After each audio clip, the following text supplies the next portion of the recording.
Bon, on attaque tout de suite une époque absolument monumentale. Le deuxième âge de la Terre du Milieu, ce n'est pas juste un fond historique poussiéreux, c'est le théâtre d'une supercherie à l'échelle mondiale, où des destins incroyables s'entrecroisent. C'est un moment charnière, des alliances se brisent, des pouvoirs oubliés sont reforgés et des secrets enfouis menacent tout simplement de faire imploser ce monde. L'idée aujourd'hui, c'est de décortiquer tous ces fils narratifs, d'analyser comment des événements qui ont l'air complètement isolés convergent en fait vers un point de non-retour. Franchement, sur cet immense échiquier, chaque petite pièce compte. Ok, plongeons tout de suite dans le vif du sujet. C'est le mystère absolu qui porte toute cette histoire. Imaginons un instant une entité d'une noirceur totale, le Seigneur des Ténèbres en personne, qui se fait littéralement pulvériser par une armée ennemie. Normalement, fin de l'histoire, on passe à autre chose, non? Eh bien non, le mal a cette faculté terrifiante de muter, de s'adapter. Alors comment un être sans forme physique, sans armée et sans aucune ressource parvient-il à rebâtir un empire absolu? C'est exactement là que ça devient fascinant. Première grande étape de notre analyse, le retour du Seigneur des Ténèbres. Et ça illustre brillamment comment une patience infinie peut transformer une défaite cataclysmique en un coup de maître tactique. On ne parle pas d'un monstre géant qui revient en armure lourde, pas du tout. C'est une infiltration d'une subtilité glaçante. À l'aube du deuxième âge, Sauron est tué par une armée d'orques dirigée par Hadar. Tout le monde le croit mort et enterré, sauf que son esprit, lui, survit. Et là, l'échelle de temps donne le vertige. Il lui faut des milliers d'années pour endurer tout ça et se reconstituer un corps. Des milliers d'années. Plus récemment, il prend une forme humaine, inoffensive, et se fait appeler Halbrand. Sous ce masque de petit roi humain déchu, il s'infiltre au sommet du pouvoir et aide carrément les elfes à forger les anneaux de pouvoir, bien avant que quiconque ne capte sa véritable identité. C'est, sans exagérer, de l'ingénierie machiavélique de haut vol. Pendant ce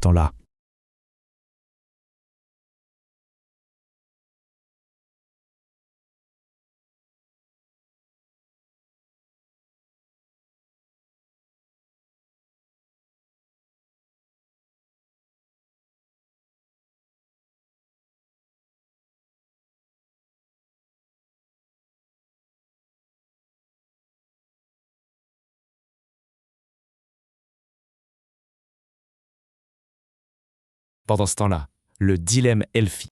Alors que Sauron tisse sa toile tranquillement, le camp d'en face commence à se fissurer de l'intérieur. C'est une crise politique et morale totale chez les elfes. D'un côté, on a le haut roi Gil-galad. Lui, il est dans le pragmatisme absolu, un peu désespéré même. Pour lui, face à la menace qui grandit, pas le choix. Il faut utiliser ses fameux anneaux pour contrer Sauron. De l'autre côté, son propre héros, Elrond, tire la sonnette d'alarme. Il est farouchement contre. Pour lui, manipuler des objets créés avec l'aide de l'ennemi, c'est du suicide pur et simple. Il faut les cacher à tout prix. C'est le dilemme classique. Est-ce qu'on utilise l'arme de l'ennemi pour le battre, au risque de devenir exactement comme lui? La situation est tellement tendue qu'il faut agir vite et fort. Elrond prend les choses en main avec un plan audacieux. Étape 1, il prend carrément la fuite avec les anneaux. Étape 2, il se lance dans un périple pour trouver Círdan. Et Círdan, ce n'est pas n'importe qui, c'est l'elfe le plus ancien, le plus sage, la voix de la raison de toute la Terre du Milieu. L'idée d'Elrond est super logique au fond.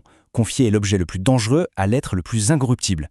Et au début, banco, Círdan est d'accord pour l'aider à dissimuler ses artefacts pour l'éternité. Mais attention, c'est là que tout bascule. Le plan était parfait sur le papier. Sauf que le pouvoir, le vrai pouvoir, ça change la donne. Dès la seconde où Círdan pose les yeux sur ses anneaux, toute sa sagesse millénaire part en fumée. C'est fou, non? Il ne voit ni la malice de Sauron, ni le danger. Il est hypnotisé. Il va même jusqu'à dire que c'est une véritable perfection. Ça remet vraiment les idées en place. Même l'esprit le plus sage du monde peut craquer instantanément face à l'attrait d'un pouvoir aussi pur. Donc le point crucial ici, c'est que les défenses mentales volent en éclats. La tentation est juste trop forte. Les 3 anneaux finissent aux doigts des plus grands leaders, Círdan, Galadriel et Gil-galad. Sur le moment, c'est une victoire totale. L'arbre majestueux revit, la lumière revient, la puissance des elfes est complètement restaurée. Ils sont sauvés. Enfin, pour l'instant. Parce que la question qui reste en suspens, elle fait froid dans le dos. Est-ce qu'ils viennent de sauver leur peuple, ou est-ce qu'ils viennent de se jeter la tête la première dans le piège de Sauron en s'attachant à ses créations? Allez, on souffle un peu, changement de décor, voyage vers Rhûn. On quitte les intrigues oppressantes des palais elfiques pour quelque chose de beaucoup plus humain, enfin, façon de parler. Quelque part à l'est, on a une dynamique géniale entre la petite piévelue, Nori Brandpied, et son immense compagnon, qu'on appelle simplement l'étranger. Il faut bien comprendre qui est ce personnage. C'est un sorcier, un être avec une magie cosmique monumentale, mais qui a un gros problème. Il a perdu la mémoire. C'est littéralement une divinité amnésique qui réapprend péniblement à parler, à maîtriser ses pouvoirs et à se souvenir de qui il est, bribe pas bribe. Et le truc amusant, c'est que toute cette magie ne les empêche pas de se retrouver face à un problème très terre-à-terre. Ils se perdent complètement en cherchant à atteindre Rhûn. C'est là que Poppy Firlenon débarque. Elle a suivi leur piste, et quand elle arrive, ce n'est pas avec un sortilège ultime qu'elle les sauve, mais avec de simples cartes gribouillées par les pieds-velus. Le contraste est incroyable. D'un côté des êtres immortels qui se déchirent pour des anneaux cosmiques, et de l'autre, le destin du monde qui avance grâce à une carte en papier et à la loyauté d'une amie. Comme quoi, les actes les plus simples sont parfois les plus décisifs. Bref, on accélère à nouveau. 4e partie, tromperie au Mordor.